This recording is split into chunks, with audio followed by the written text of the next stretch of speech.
అయ్యా ఉక్కు ఉద్యోగులు గత 4 నెలలుగా సెప్టెంబర్ మాసంకి 50% గాను, అక్టోబర్కి 65%, నవంబర్ 35%, డిసెంబరు 0 జీతాలు అరకొరగా ఇవ్వడం, కనీసం ఉద్యోగుల జీతాల నుండి రికవరీ చేసిన మీల్ కార్డు డబ్బులు కూడా జమ చేయకపోవడంతో రోజువారీ కనీస అవసరాలు తీరక మానసిక ఆందోళనకు గురవుతున్నారు.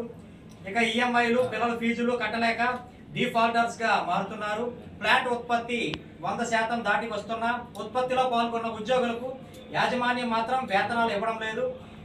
ఇటువంటి కార్మిక వ్యతిరేక చర్యలను పోరాట కమిటీగా తీవ్రంగా ఖండిస్తున్నాము.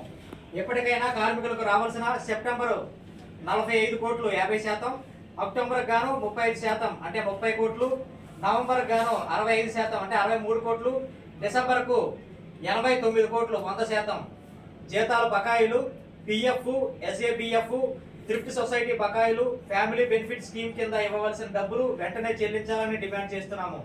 ఇట్లు విశాఖ ఉక్కు పరిరక్షణ పోరాట కమిటీ.